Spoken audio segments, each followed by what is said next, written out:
आप सभी लोगों को नमस्कार। तो चलिए शुरू करते हैं अपना रिएक्शन मैकेनिज्म का अगला लेक्चर। हम लोग पढ़ रहे थे एरोमेटिक केमिस्ट्री, और एरोमेटिक केमिस्ट्री में अभी तक हम लोगों ने स्टार्ट कर चुका था electrophilic substitution reaction. Electrophilic substitution reaction में हम लोगों ने सबसे पहले इसका बेसिक इंट्रोडक्शन पढ़ लिया है। उसके बाद हम लोगों ने यहाँ पर रिएक्टिविटी और ओरिएंटेशन का पूरा फंडा समझा। अब हम लोग क्या कर रहे हैं, इलेक्ट्रोफिलिक सब्स्टिट्यूशन रिएक्शन के एग्जांपल्स को एक एक करके डिस्कस कर रहे हैं।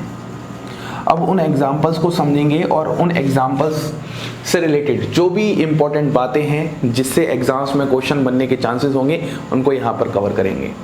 अब एग्जांपल्स में मैंने आपको बहुत सारे डिफरेंट एग्जांपल्स सिखाए थे, जिसमें अगर हम डिफरेंट एग्जांपल्स की बात करते हैं तो सबसे पहला एग्जांपल था हमारे पास नाइट्रेशन रिएक्शन।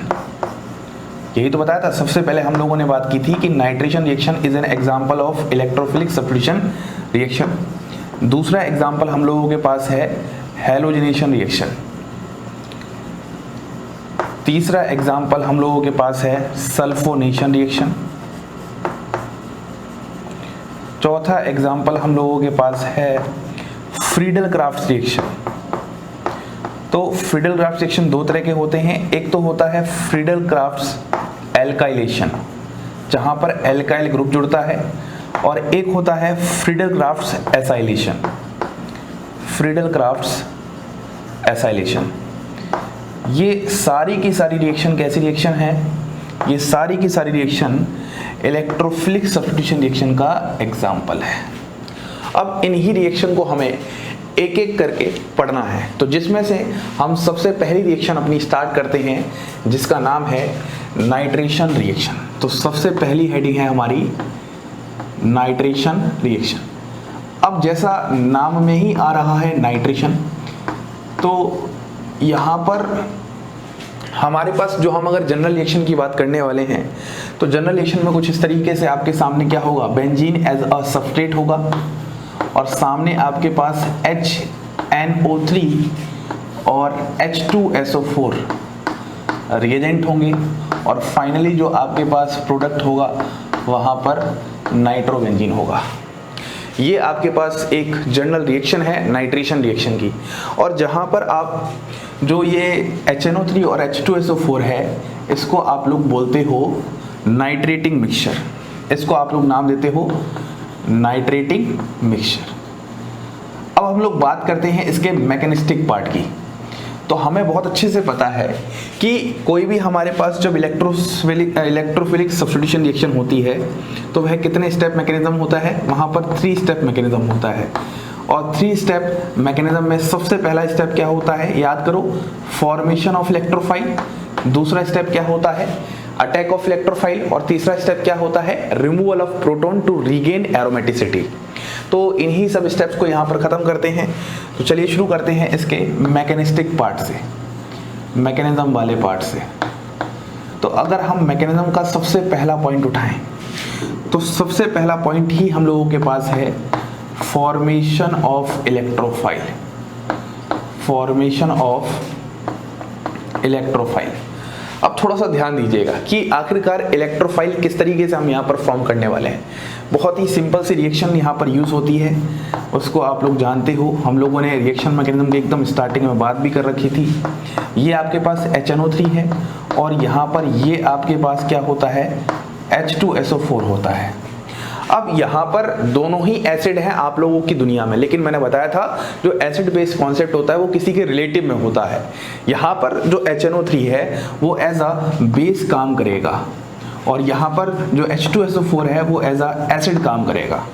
क्योंकि ये एज अ बेस काम कर रहा है तो यहाँ पर जो ऑक्सीजन पर लोन पेयर है वह लोन पेयर इस H+ को यहाँ से ले जाएगा, तो जिसकी वजह से फाइनली आपको कुछ ऐसी सी तस्वीर दिखेगी, HO2 प्लस यहाँ पर N double bond O, coordinate bond O plus HSO4 minus. क्या आपको इतनी बात समझ में आ रही है? सबसे पहले स्टेप में हम लोगों ने यहाँ पर एसिड बेस रिएक्शन को करवाया।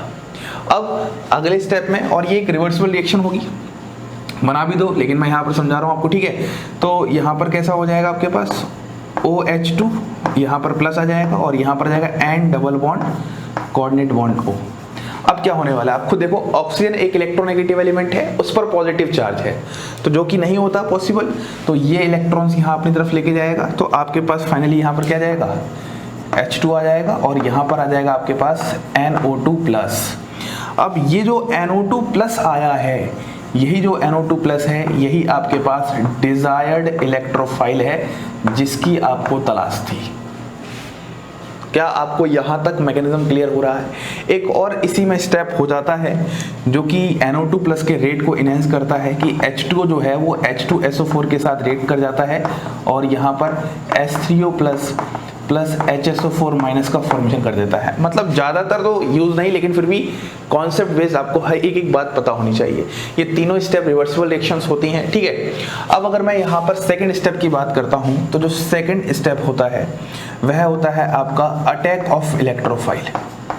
एक बार आपने इलेक्ट्रोफाइल का फॉर्मेशन कर लिया, उसके बाद आपका जो इलेक्ट्रोफाइल है वो क्या करने आएगा, अटैक करने आएगा। और जो अटैक करने का तरीका है वो स्टार्ट ही होगा इलेक्ट्रोमेरिक इफेक्ट से। तो देखो ये आपके पास क्या है, बेंजीन है कुछ इस तरीके से, और यहाँ पर आपके पास इलेक्ट्रोफाइल कौन है, NO2 प्लस नाइट्रोनियम आयन। ये याद रखना है कि कोई भी जो आपके पास इलेक्ट्रोफिलिक सब्स्टिट्यूशन रिएक्शन है उसमें जो एग्जांपल्स हैं उसमें कौन सा इलेक्ट्रोफाइल है। तो नाइट्रेशन रिएक्शन में इलेक्ट्रोफाइल होता है NO2 प्लस। सीधे सीधे क्वेश्चन कभी बन जाते हैं। तो यहाँ पे सबसे पहले हमने इस जगह से इलेक्ट्रोमेरिक इफेक्ट लगाया। जब आप इलेक्ट्रोमेरिक इफेक्ट लगाओगे तो कैसे सोचोगे, यहाँ पर नेगेटिव यहाँ पॉजिटिव, तो नेगेटिव वाले पार्ट के साथ क्या जुड़ जाएगा, NO2 जुड़ जाएगा।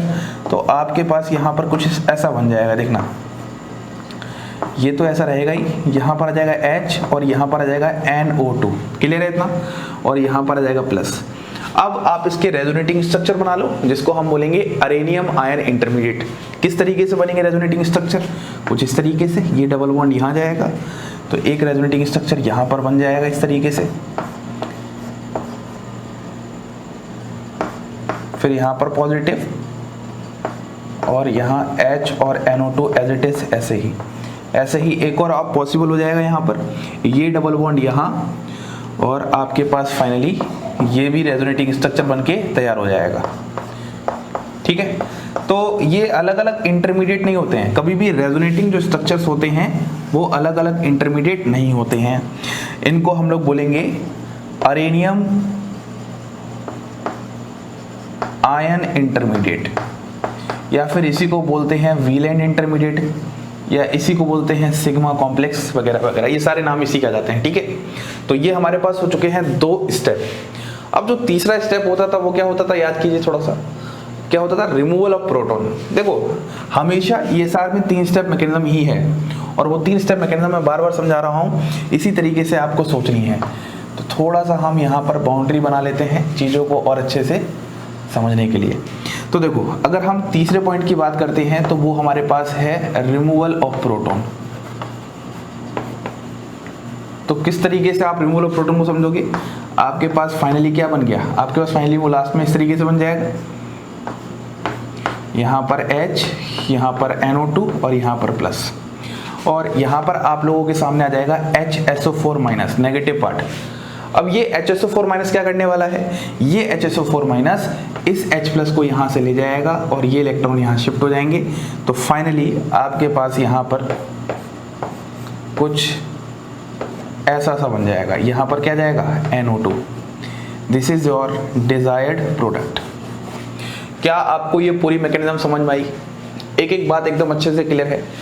देखो स्टार्टिंग में थोड़ा सा टिपिकल पार्ट आपको लगेगा, लेकिन एक बार आपको खुद अच्छे से प्रैक्टिस करनी पड़ेगी, तब चीजें और अच्छी क्लियर हो जाएंगी, ठीक है। अब हम लोग एक बात करते हैं कि आखिरकार H2SO4 का क्या फंक्शन है, और क्या और भी कोई नाइट्रेटिंग मिक्सचर की तरह काम कर सकते हैं, मतलब क्या और भी कोई रिएजेंट कंडीशन हो सकती है जहां पर हम नाइट्रेशन करा सकते हैं। चलिए देखते हैं। तो हम लोगों ने नाइट्रेशन रिएक्शन की बात कर चुकी है। अब नाइट्रेशन रिएक्शन में ही हम 2 टॉपिक और समझते हैं। नाइट्रेशन रिएक्शन में जो सबसे पहला टॉपिक है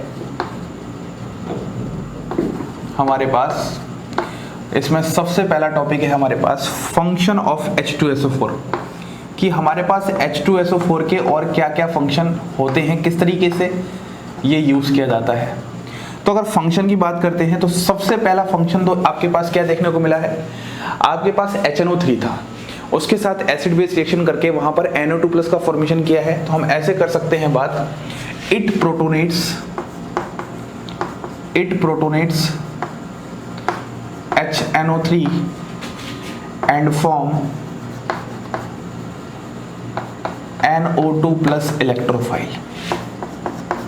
सबसे पहले तो हमारे पास ये बात समझ में आ रही है कि ये HNO3 को प्रोटोनेट करके क्या करता है, NO2+ इलेक्ट्रोफाइल का फॉर्मेशन करता है, और ये जो NO2+ इलेक्ट्रोफाइल होता है यही इलेक्ट्रोफिलिक सब्स्टिट्यूशन रिएक्शन में भाग लेता है, पार्टिसिपेट करता है। दूसरी बात हम लोग क्या सोच सकते हैं, दूसरी बात हम सोच सकते हैं इट प्रोटोनेट्स, अगर आपको एक रिएक्शन और याद हो हमने वाटर के साथ करवाई है, it protonates water to enhance formation of NO2+।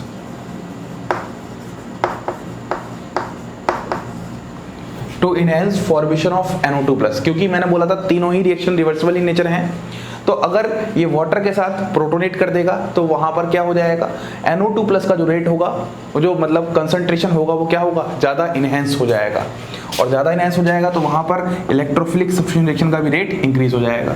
तीसरी जो सबसे इंपॉर्टेंट बात है, इट्स कॉन्जुगेट बेस कौन सा, HSO4-, इसका तो रोल बहुत इंपॉर्टेंट है, डी प्रोटोनेट या फिर रिमूव प्रोटोन, ऐसे कर सकते हैं, deprotonate to form product. ये कहीं ना कहीं तीन इंपॉर्टेंट बातें हैं जो H2SO4 के फंक्शन से रिलेटेड है। अब थोड़ा सा एक इंटरेस्टिंग पार्ट पे आते हैं। वो जो इंटरेस्टिंग पार्ट है हमारे पास, वो है हमारे पास नाइट्रेटिंग एजेंट्स।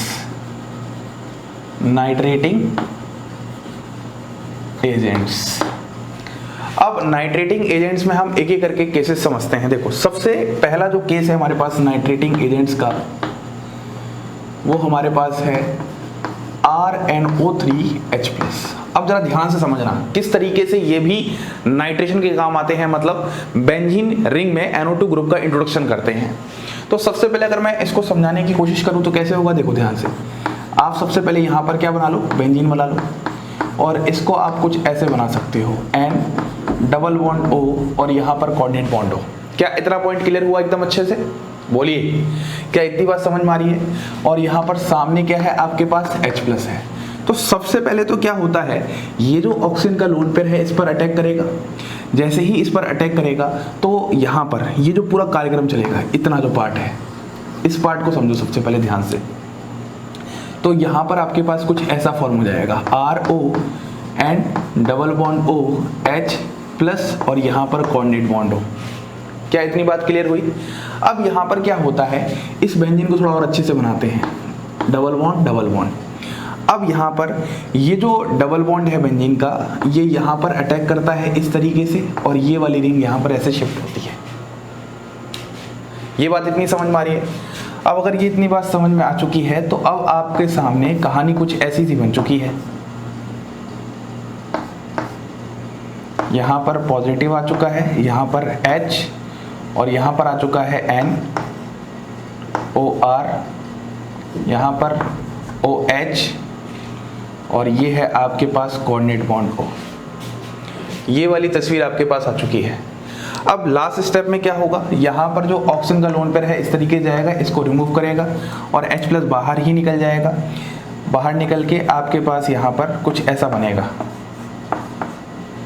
इतनी बात, प्लस यहाँ पर आ जाएगा NO2 और यहाँ पर H, और लास्ट स्टेप में नेगेटिव वाले पार्ट की वजह से ये H+ बाहर निकल जाएगा, इलेक्ट्रॉन यहाँ शिफ्ट होंगे और फाइनली आपके पास यहाँ पर नाइट्रेशन हो जाएगा। तो मतलब एक तो तरीका आप लोगों के पास कुछ ऐसा सा है जहां पर आप क्या करवा सकते हो, नाइट्रेशन करवा सकते हो RNO3H+ यूज करके।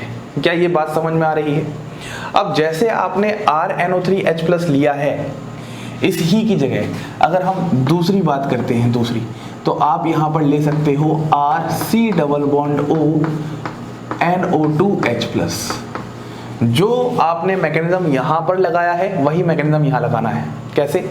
NO2 है तो N डबल बॉन्ड O होगा, सबसे पहले H प्लस पर अटैक करवा के ऐसा फॉर्म कर दोगे, फिर नाइट्रोजन पर अटैक करवाना जो इसका यहाँ पर प्रेजेंट है। बस सिंपल सी बात है। लो भैया हम बना देते हैं इसको भी, कुछ ऐसा है, डबल बॉन्ड O और यहाँ पर कोऑर्डिनेट बॉन्ड O, बस यहाँ पर H प्लस का अटैक करवाना, फिर बेंजीन रिंग का यहाँ पर अटैक करवा के इस तरीके से C double bond OR group बाहर निकल जाएगा। यहाँ पर क्या निकला था? OR।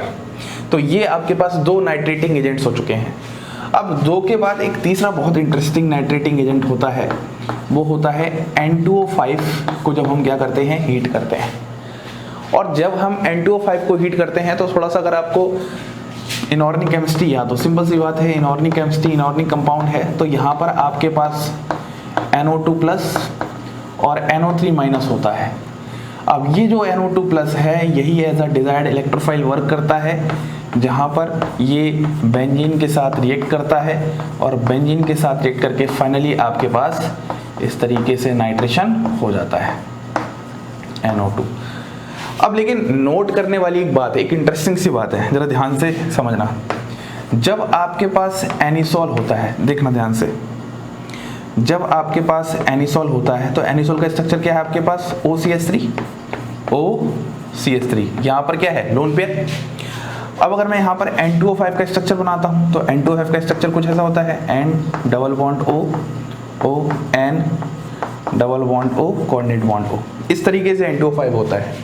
तो यहाँ पर आपको पता है ये पाई इलेक्ट्रॉन्स यहाँ पर शिफ्ट होंगे इस तरीके से, ये वाला इलेक्ट्रॉन यहाँ जाएगा, फिर ये वापस आके इस पूरे ग्रुप को बाहर निकाल देगा।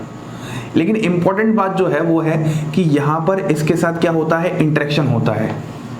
यहाँ पर इसके साथ क्या होता है? इंटरेक्शन होता है, और इंटरेक्शन होने की वजह से जो एनिसोल होता है वो N2O5 के साथ ऑर्थो प्रोडक्ट बनाता है। मतलब हम यहाँ पर OCH3 की ऑर्थो पोजीशन पर NO2 ग्रुप लगा देंगे, बस सिंपल सी बात ये है। तो इसको आप नोट कहीं पर कर लेना कि एनिसोल ऑर्थो पोजीशन पर NO2 ग्रुप को इंट्रोड्यूस करता है, क्योंकि वहां पर N2O5 के साथ इंटरेक्शन होता है और कुछ इस तरीके की कहानी चल रही होती है। क्या आपको नाइट्रेशन के बारे में सारी बातें क्लियर हैं? जितनी भी बातें थी बेसिक से हायर तक वो सारी बातें मैंने आपको समझा दी। अब हम सेकंड की तरफ बढ़ते हैं जिसका नाम है हैलोजनेशन रिएक्शन। तो अब हम बात करते हैं इलेक्ट्रोफिलिक सब्स्टिट्यूशन रिएक्शन में अपनी सेकंड नंबर रिएक्शन। तो जो हमारी सेकंड नंबर रिएक्शन है उसका नाम है हैलोजनेशन रिएक्शन। सबसे पहले हमारे पास क्या था? नाइट्रेशन रिएक्शन, अब है हैलोजनेशन रिएक्शन। तो नाम से ही समझ में आ रहा है कहीं ना कहीं हैलोजन ग्रुप का इंट्रोडक्शन होने वाला है। तो सबसे पहले एक जनरल रिएक्शन की बात करते हैं। जनरल रिएक्शन में ये हमारे पास सामने क्या है? बेंजीन है इस तरीके से, और यहाँ पर क्या है? हमारे पास हैलोजन है। X2 का मतलब यहाँ पर आप जनरली Cl2 Br2 की बात कर सकते हैं, क्योंकि F2 और I2 का आपको फंडा सारा का सारा मैंने फ्री रेडिकल के टाइम समझाने की कोशिश की थी।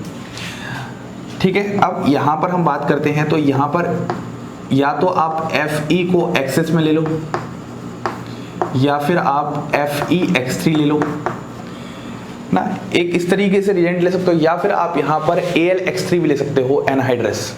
एक कोई भी लुईस एसिड होना चाहिए जो कि हैलोजन कैरियर का काम करता हो। और फाइनली आपके पास यहाँ पर कुछ इस तरीके से X मतलब हेलो अरीन का फॉर्मेशन हो जाएगा, या फिर जिसको हम लोग एरिल हैलाइड भी कहते हैं। ठीक है, तो अब बात करते हैं इसके सीधे मैकेनिस्टिक पार्ट की तरफ। देखो, अगर हम इसका मैकेनिज्म वाला पार्ट समझेंगे तो बहुत ही सरल पार्ट है। मैकेनिज्म में सबसे पहले आप लोगों के पास क्या है? Formation of electrophile. सबसे पहला स्टेप तो यही है, सबसे पहला स्टेप है formation of electrophile. Formation of electrophile में जो आपके पास रिएक्शन यहाँ पर इन्वॉल्व होने वाली है, कैसे? Fe प्लस X2, और क्योंकि Fe आपने किस में लिया है? एक्सेस में लिया है, कोई दिक्कत नहीं है, तो यहाँ पर आपके पास FeX3 का फॉर्मेशन हो जाता है। अब जो FeX3 है इस वाले पार्ट को समझना है। ये FeX3 यहाँ पर X2 के साथ रिएक्ट करता है और यहाँ पर finally X positive plus FeX4 minus इस तरीके का फॉर्म करता है। अगर मैं FeX4 माइनस को दिखाऊंगा तो ये कुछ ऐसा होता है, इस तरीके का। आखिरकार ये हुआ क्या है, यहाँ पर सिंपल आप बात ये कर सकते हो कि यहाँ पर आपके पास Fe(x3) है, इस पे क्या है, वैकेंट ऑर्बिटल है, और यहाँ पर आपके पास X2 है, इसने अपने लोन पेयर को इस तरह से दिया, तो यहाँ पर इस पर क्या होगा, पॉजिटिव डेवलप होगा, तो ये इलेक्ट्रॉन यहाँ शिफ्ट होते हैं, तो X पॉजिटिव आपको दिखता है। क्लियर है? ये बहुत सिंपल सी बात है जो हमने पहले भी रिएक्शन मैकेनिज्म के टाइम पर बात कर रखी है। अगर आपको थोड़ा सा याद आ रहा हो तो जब हमने इलेक्ट्रोफिलिक एडिशन रिएक्शन पढ़ा था वाया नॉन क्लासिकल कार्बोडाइन, तब ऐसी बातें हमने की थी थोड़ी सी, कि जहाँ पर इंड्यूस्ड पोलैरिटी टाइप का कुछ आ जाता है। तो यहाँ पर जब भी कोई लुईस एसिड होते हैं वो क्या करते हैं, लुईस एसिड हैलोजन कैरियर होते हैं, हैलोजन को कैरी करते हैं, और यहाँ पर हैलोनियम आयन का फॉर्मेशन हो जाता है, इसको हम बोलते हैं हैलोनियम आयन, और यही हमारे पास क्या होता है, डिजायर्ड इलेक्ट्रोफाइल होता है। ये बात आपको बहुत अच्छे से समझ में आनी चाहिए, और इसका नाम होता है हैलोनियम आयन।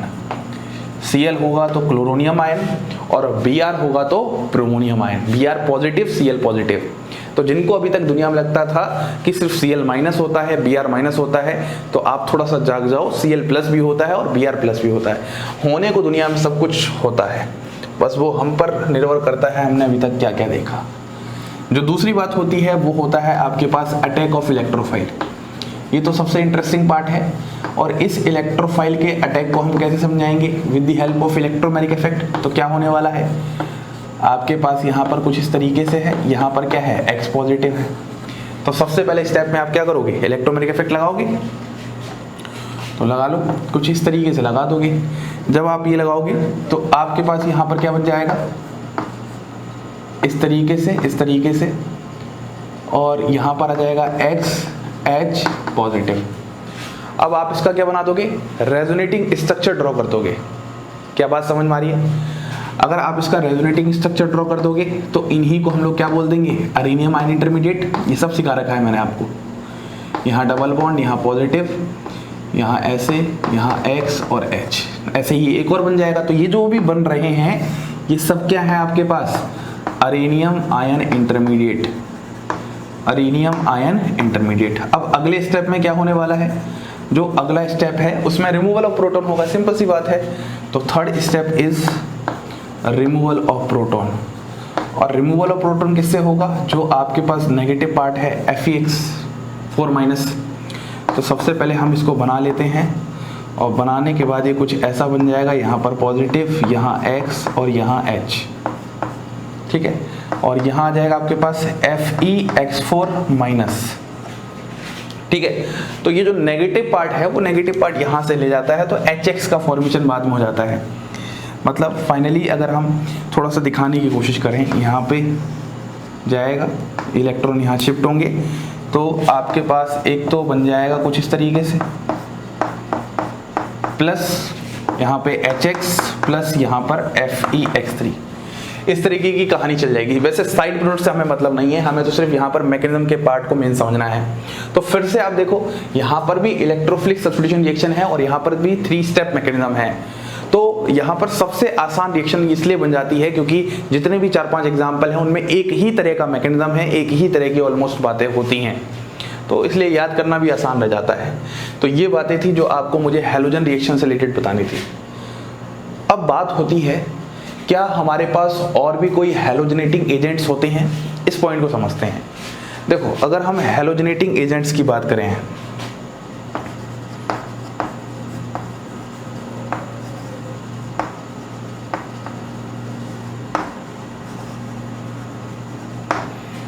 जगह वैसे कम है लेकिन कोशिश करेंगे इसी में फिट करने की। हैलोजनेटिंग एजेंट्स में आप जरा समझना ध्यान से, क्या बताना चाहता हूं मैं। सबसे पहला हैलोजनेटिंग एजेंट आप समझ सकते हो HOCl/H+। कैसे? यहाँ पर क्या होगा, ऑक्सीजन पर लोन पेयर है, तो यहाँ पर आपके पास क्या बन जाएगा, H2O+ बन जाएगा और यहाँ पर Cl आ जाएगा।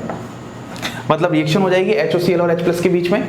तो यहाँ पर आपके पास ऑक्सीजन पर पॉजिटिव है, तो ये इलेक्ट्रॉन यहाँ पर ऐसे शिफ्ट हो जाएंगे, तो फाइनली आपके पास यहाँ से क्या क्या निकलेगा, इस तरीके से बना देते हैं H2O + Cl+। तो बस यहाँ पर आपके पास डिजायर्ड हेलोनियम आयन का फॉर्मेशन हो चुका है, और आपको हेलोनियम आयन ही चाहिए होता है हैलोजनेशन रिएक्शन करवाने के लिए। तो पहला तरीका तो ये हो गया। दूसरा तरीका आप यहाँ पर जो पढ़ सकते हो वो कुछ ऐसा होता है, ICl के साथ अगर हम हीटिंग कर दें, तो अगर ICl के साथ अगर हम हीटिंग करते हैं तो ये कुछ I+ और Cl- में टूट जाता है। अब ये जो फंडा है ये आपका किसका है, इंटर हैलोजन कंपाउंड्स का। ICl क्या है, एक इंटर हैलोजन कंपाउंड है। अगर आप इसकी ब्रेकिंग पढ़ोगे तो I+ Cl- में टूट रहा है। रीजन क्या है, I एक लेस इलेक्ट्रोनेगेटिव होता है और Cl एक मोर इलेक्ट्रोनेगेटिव होता है। तो जो मोर होगा उस पर नेगेटिव आएगा और जो लेस होगा उस पर पॉजिटिव आएगा। तो फाइनली अगर ये I पॉजिटिव है तो I पॉजिटिव आपका क्या है, डिजायर्ड इलेक्ट्रोफाइल है, हेलोनियम आयन, जिसको हम बोलते हैं आयोडोनियम। ये वाला केस हो गया। अब अगर हम तीसरे केस की बात करते हैं,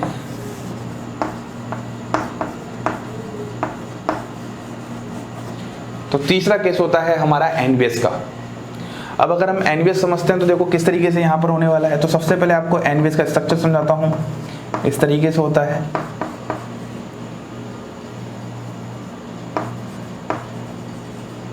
तो अगर हम यहाँ पर H+ ले लें NBS के साथ, तो H+ लेने से यहाँ पर जो ऑक्सीजन का लोन पेयर है इसको ले लेगा इस तरीके से। थोड़ा सा इंटरेस्टिंग पार्ट है ये वाला समझना, देखो तो ये कैसा बन जाएगा, OH+, यहाँ पर N और यहाँ पर Br। अब यहाँ पर ऑक्सीजन पर पॉजिटिव आ गया तो ये लोन पेयर यहाँ जाएंगे और ये इस तरीके से इसके नेगेटिव चार्ज को हटाएंगे। और जब नेगेटिव चार्ज को हटाएंगे तो आपके पास कहानी कुछ ऐसी बन जाएगी, OH N =O Br और पॉजिटिव। अब आप खुद देखो, N के साथ Br लगाया है, नाइट्रोजन के साथ Br लगाया है और उस पर पॉजिटिव चार्ज आ गया है। तो यहाँ पर क्या होगा, ये इलेक्ट्रॉन्स इस तरफ शिफ्ट हो जाएंगे और इलेक्ट्रॉन शिफ्ट होने के बाद यहाँ से H मिल जाएगा और आपके पास एक तो यहाँ पर Br+ का फॉर्मेशन होगा और साथ में आपके पास यहाँ पर NHC∞। इस तरीके से फॉर्मेशन होगा और ये आपका क्या है, डिजायर्ड इलेक्ट्रोफाइल। ये आपका क्या है, डिजायर्ड इलेक्ट्रोफाइल। कुछ क्लियर हुआ? तो ये तीनों ही तरीके होते हैं जहां पर आप इन तीनों तरीकों को एज अ हैलोजनेटिंग एजेंट यूज कर सकते हो और हैलोजन रिएक्शन करवा सकते हो। इसमें इंपॉर्टेंट सबसे ज्यादा कौन सा है, NBS वाला। बोलिए, क्या कुछ इंटरेस्टिंग सी बातें पता चल रही हैं आप लोगों को? आप सब लोगों ने पहले ये सब बातें कर रखी होंगी, लेकिन ये बातें बहुत इंटरेस्टिंग हैं। इन बातों को ध्यान रखना है क्योंकि जब क्वेश्चंस आते हैं तो बता के नहीं आता कि ये सब्स्टिट्यूशन का है या इलेक्ट्रोफिलिक सब्स्टिट्यूशन रिएक्शन का है। ये सब बातें आप तो यहाँ पर दिमाग नहीं लगा पा रहोगे कि अच्छा ऐसा भी हो सकता है क्या। तभी आपको आपकी थ्योरी बहुत बेहतरीन होनी चाहिए, आपके सारे पास नोट्स बहुत बेहतरीन बनने चाहिए, एक एक बात पता होनी चाहिए, क्वेश्चंस की प्रैक्टिस होनी चाहिए। और ऐसे धीमे धीमे अगर आपने पूरा रिएक्शन मैकेनिज्म पढ़ा है तो आपको मजा आ रहा होगा। यही है पूरा सब्जेक्ट के बारे में, ठीक है। तो ये हमारे पास बात हो चुकी है हैलोजनेशन रिएक्शन की। अब हम एक तीसरी रिएक्शन की और बात करते हैं, सल्फोनेशन रिएक्शन। तो अब हम बात करते हैं अपनी इलेक्ट्रोफिलिक सब्स्टिट्यूशन रिएक्शन में थर्ड रिएक्शन। तो जो थर्ड रिएक्शन है हमारे पास वह बहुत ही इंटरेस्टिंग रिएक्शन है जिसका नाम है सल्फोनेशन रिएक्शन। देखो, अगर हम सल्फोनेशन रिएक्शन की बात करते हैं तो सबसे पहले बात करते हैं सल्फोनिक ग्रुप टाइप का कुछ इंट्रोडक्शन होगा। तो हमारे पास यहाँ पर ये रिएक्शन थोड़ी सी इंटरेस्टिंग बन जाती है क्योंकि कुछ इसमें थोड़ा सा अलग तरीके का कार्यक्रम देखने को मिलता है, जहाँ पर आप ये ले लेते हो एज अ रिएजेंट और आपके पास यहाँ पर कुछ इस तरीके से SO3H ग्रुप का इंट्रोडक्शन हो जाता है, मतलब सल्फोनिक एसिड का फॉर्मेशन होता है। इसी को हम बोलते हैं सल्फोनेशन रिएक्शन। अब यहाँ पर मैकेनिज्म पार्ट इसका बहुत इंटरेस्टिंग है, उसमें एक बहुत इंपॉर्टेंट बात मुझे समझानी है। तो सबसे पहले हम लोग इसके बात करते हैं मैकेनिज्म पार्ट की ही। तो सबसे पहले क्या है, फॉर्मेशन ऑफ इलेक्ट्रोफाइल, यही होता है। किसी भी इलेक्ट्रोफिलिक सब्स्टिट्यूशन रिएक्शन में तीन बातें होती हैं। तो सबसे पहले फिर से वही बात है, फॉर्मेशन ऑफ इलेक्ट्रोफाइल। देखो, अगर आप फॉर्मेशन ऑफ इलेक्ट्रोफाइल समझोगे तो किस तरीके से समझोगे, देखो यहाँ पर H2SO4 के दो मॉलिक्यूल लेते हैं हम लोग, और जब यहाँ पर H2SO4 के दो मॉलिक्यूल लोगे तो यहाँ पर एक मॉलिक्यूल एज अ बेस काम करेगा और एक मॉलिक्यूल एज अ एसिड काम करेगा। तो आपके पास कहानी कुछ ऐसी आ जाएगी यहाँ पर। क्या इतनी बात क्लियर हुई? अब यहाँ पर जो ये मॉलिक्यूल आपके पास इस तरीके से बन के आ रहा है,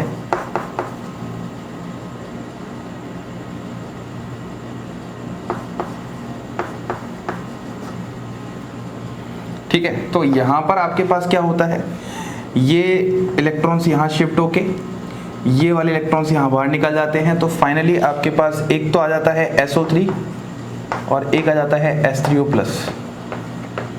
और ये जो आपके पास SO3 है, ये SO3 ही आपके पास क्या होता है, डिजायर्ड इलेक्ट्रोफाइल होता है। अब एक बात थोड़ी सी ध्यान दो, जब हम लोगों ने जर्नल ऑर्गेनिक केमिस्ट्री में बहुत पहले स्टार्ट किया था तब हमने बात की थी इलेक्ट्रोफाइल की, तब हम लोगों ने डिफरेंट इलेक्ट्रोफाइल्स की बात की थी। तो वहां पर हम लोगों ने सीखा था, क्या सीखा था कि इलेक्ट्रोफाइल जनरली पॉजिटिव चार्ज होते हैं लेकिन न्यूट्रल इलेक्ट्रोफाइल भी होते हैं। तो ये जो SO3 एग्जाम्पल है, जरा ध्यान से देखो, S double bond O double bond O double bond O, ये जो SO3 है ये भी एक न्यूट्रल इलेक्ट्रोफाइल का एग्जाम्पल है। ये इंटरेस्टिंग बात है क्योंकि ऐसे क्वेश्चन एग्जाम में बहुत बनते हैं। आपको बोल सकता है कि इनमें से कौन सा इलेक्ट्रोफाइल नहीं है और SO3 का एग्जाम्पल दे देगा, तो आप सोचोगे इस पर पॉजिटिव चार्ज नहीं है तो इलेक्ट्रोफाइल नहीं है। ऐसा नहीं होता। अगर किसी पर पॉजिटिव चार्ज नहीं है तो जरूरी नहीं है कि वह इलेक्ट्रोफाइल ना हो। SO3 यहाँ पर इलेक्ट्रोफाइल की तरह वर्क करता है और कहीं ना कहीं इसका रीजन होता है क्योंकि ये तीनों ही ऑक्सीजन अपनी तरफ इलेक्ट्रॉन डेंसिटी खींच रहे होते हैं, तो इस सल्फर पर पॉजिटिव चार्ज सेंटर जनरेट होता है, तो ये एज अ इलेक्ट्रोफाइल वर्क कर पाता है। ये बात सबसे पहले इंटरेस्टिंग इस रिएक्शन की यही है कि इसमें एक न्यूट्रल इलेक्ट्रोफाइल पार्टिसिपेट करता है। अब जो आपके पास सेकंड स्टेप होता है वो और भी ज्यादा इंटरेस्टिंग है, वो है attack of electrophile. Attack of electrophile, जरा ध्यान से देखना। अगर यहां पर हम बात करते हैं तो हमारे पास क्या है, SO3 है कुछ इस तरीके से, तो यहां पर ये इलेक्ट्रॉन डेंसिटी इस तरीके से यहां पर मूव करेगी और ये कुछ ऐसा हो जाएगा। और जब यहां पर ये इलेक्ट्रॉन डेंसिटी मूव करती है तो ये जो रिएक्शन होती है यह एक रिवर्सिबल रिएक्शन होती है। इस बात को हमें बहुत अच्छे से ध्यान देना है। यहां पर पॉजिटिव आ जाएगा, यहां पर आपके पास H आ जाएगा और यहां पर आपके पास SO3 माइनस आ जाएगा। ठीक है, ये वाला स्टेप सबसे ज्यादा इंपॉर्टेंट है और यही जो स्टेप होता है इसी को हम बोलते हैं RDS स्टेप। RDS step. अब इस स्टेप को समझने की कोशिश करते हैं। देखो, जब रिएक्शन ये होगी तो रिएक्शन होते होते एक चीज देखने को मिलती है, रिवर्सिबल क्यों है, क्योंकि यहाँ पर जो ये SO3 माइनस है, ये SO3 माइनस क्या होता है, एक गुड लिविंग ग्रुप होता है। तो ये गुड लिविंग ग्रुप होता है तो ये फर्दर बाहर निकल के पीछे की तरफ जाने की टेंडेंसी रखता है। इसीलिए हम यहाँ पर नोट कर सकते हैं, NOTE नोट में लिख सकते हैं रंग बिरंगे कलरों से कि SO3 is a good living group.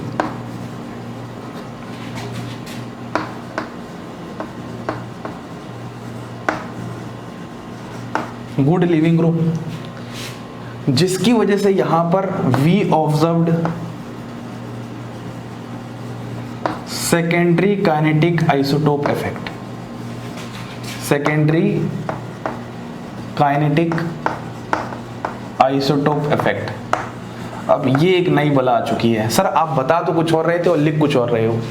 आपको जो पूरा का पूरा ध्यान देना है वो काइनेटिक आइसोटोप इफेक्ट पर ध्यान देना है, और कैसा है, सेकेंडरी है।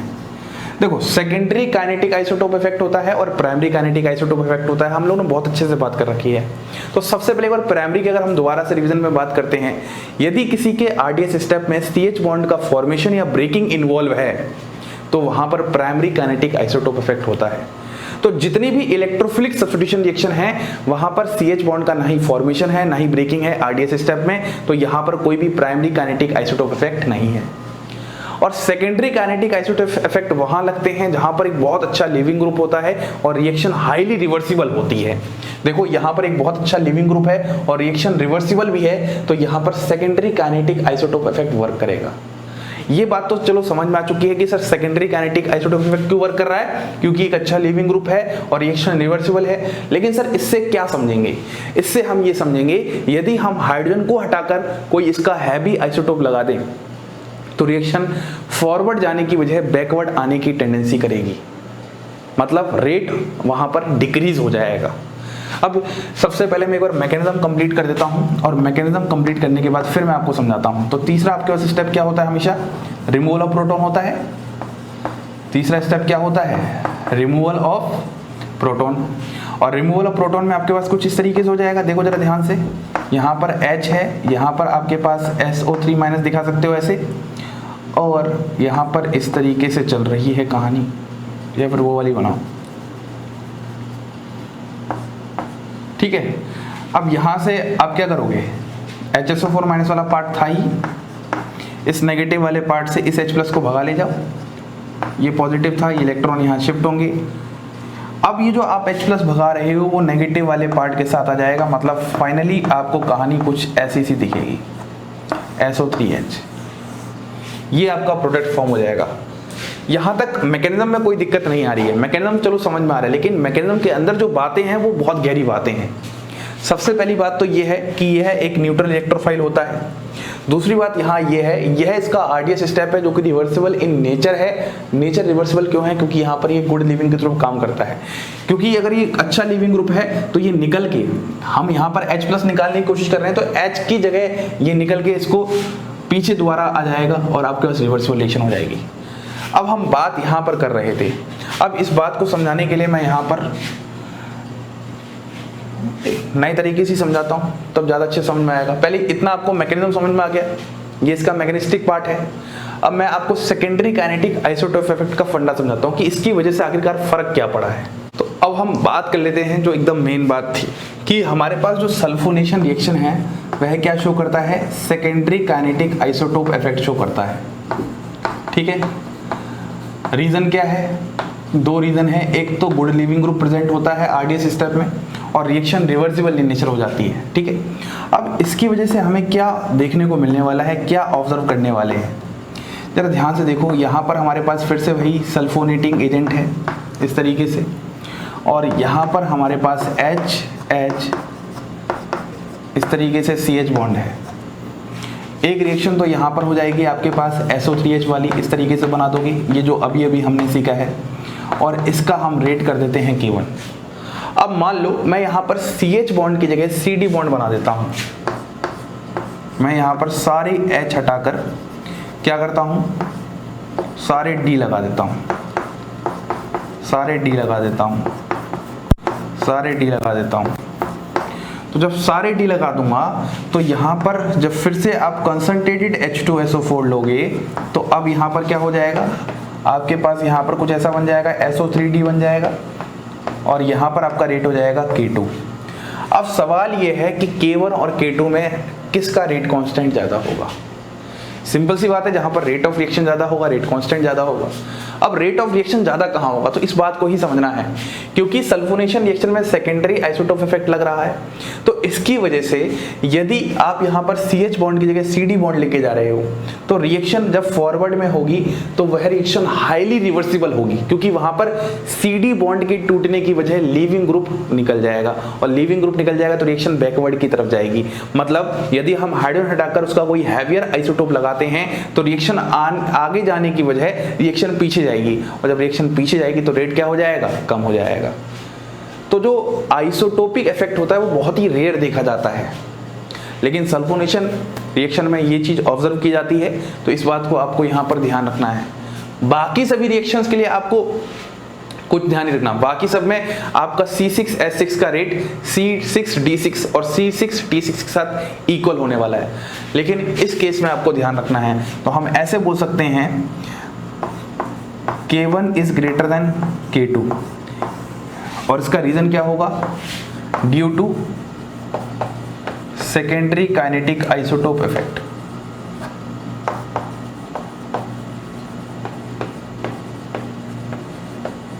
देखो सबसे पहले मैंने समझाया कि आखिरकार इसमें सेकेंडरी काइनेटिक आइसोटोप इफेक्ट क्यों लग रहा है, फिर मैंने समझाया उसकी वजह से क्या हो रहा है। तो आप खुद दिमाग लगाओ ना यार, अगर आपके पास रिएक्शन है फिर समझने की कोशिश करो, मैं फिर बताता हूँ, नहीं तो आपके पास दिक्कतें शुरू हो जाएंगी। ये आपके पास रिएक्शन थी, यहाँ पर आपके पास क्या था, SO3 था, इस तरीके से यहाँ पर इस रिएक्शन को मैं रिवर्सिबल बोल रहा हूँ, और यहाँ पर मैंने कुछ ऐसा बनाया था, यहाँ पर प्लस था, यहाँ पर H था, यहाँ पर SO- डबल बॉन्ड ऐसा कुछ था। बताइए अगर ये ऐसा कुछ था तो आप खुद सोचो यार कि यहाँ पर आगे रिएक्शन होने के लिए CH बॉन्ड टूटनी चाहिए, लेकिन अगर मैं H की जगह D लेके आ जाऊँ, T लेके आ जाऊँ, तो ये तो बहुत हैवियर होते हैं, बॉन्ड स्ट्रेंथ भी बहुत ज़्यादा होती है, और ये गुड लिविंग ग्रुप है, तो सोने पे सुहागा हो गया कि ये लिविंग ग्रुप बाहर निकल जाएगा और ये बॉन्ड नहीं टूटेगी, तो हम यही तो बोलेंगे रेट कम हो चुका है। और यही तो बात आपको मैं समझा रहा हूँ। तो आप अगर इनके केस में रेट की बात कर रहे हो, इन केस ऑफ सल्फोनेशन, तो C6H6, C6D6 और C6T6, ये होता है आपके पास रेट का ऑर्डर। बोलिए, क्या आपको ये बात समझ में आ रही है? बहुत बहुत इंपॉर्टेंट क्वेश्चन है, और ये क्वेश्चन पूछा भी गया है प्रीवियस ईयर में। ठीक है, थोड़ा सा आगे बढ़ते हैं। अब अगर हम थोड़ा सा और आगे बढ़ें तो एक टॉपिक और होता है हमारे पास, डीसल्फोनेशन रिएक्शन। अब जैसा कि आपको नाम से ही समझ में आ रहा है, डी मतलब होता है रिमूवल, और सल्फोनेशन मतलब सल्फोनिक ग्रुप का रिमूवल। तो जिस तरीके से आपने सल्फोनेशन पढ़ा है, तो डीसल्फोनेशन जस्ट इसका रिवर्स होता है।